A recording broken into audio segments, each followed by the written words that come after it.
वृंदावन की पवित्र भूमि पर एक ऐसा स्थान है जहां आज भी लोग सिर झुकाकर धीमे कदमों से जाते हैं। वो है निधिवन। मान्यता है कि यहां आज भी आधी रात के समय दिव्य रास होता है, जहां स्वयं कृष्ण भगवान अपनी प्रिय राधा रानी और गोपियों के साथ लीला करते हैं।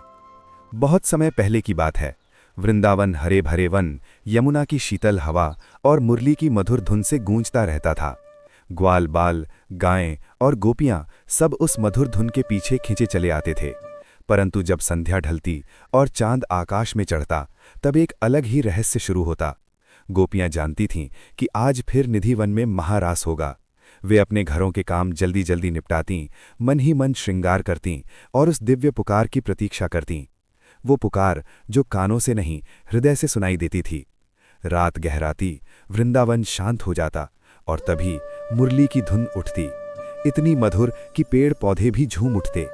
कहते हैं निधिवन के पेड़ साधारण नहीं हैं, वे गोपियों का ही रूप हैं जो रात्रि में जीवंत हो उठते हैं।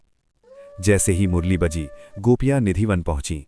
वहां चांदनी बिखरी हुई थी, हवा में मोगरे की सुगंध थी और बीच में खड़े थे श्याम सुंदर, पीतांबर धारण किए, मुकुट में मोर पंख सजे, अधरों पर मुस्कान। फिर आरंभ हुआ महारास। ये कोई साधारण नृत्य नहीं था, ये आत्मा और परमात्मा का मिलन था। प्रत्येक गोपी को ऐसा अनुभव हुआ कि कृष्ण केवल उसके साथ हैं। समय जैसे रुक गया, ब्रह्मांड जैसे ठहर गया। देवता भी आकाश से इस लीला को देखने आए। राधा रानी जब वहां पहुंची तो लीला पूर्ण हो गई। उनके बिना रास अधूरा था।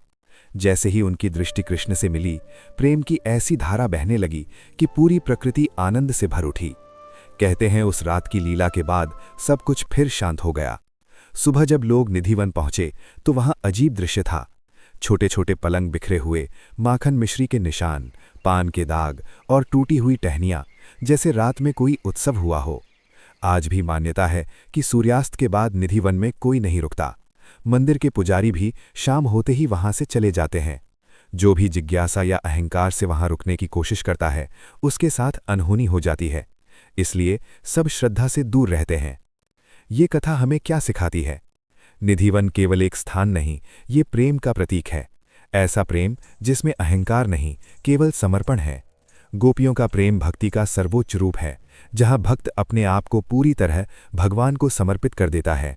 कहा जाता है कि यदि कोई सच्चे मन से निधिवन का स्मरण करे तो उसे भी उस दिव्य प्रेम की अनुभूति होती है। वही प्रेम जो राधा और कृष्ण के बीच था, जो आत्मा और परमात्मा के मिलन का प्रतीक है।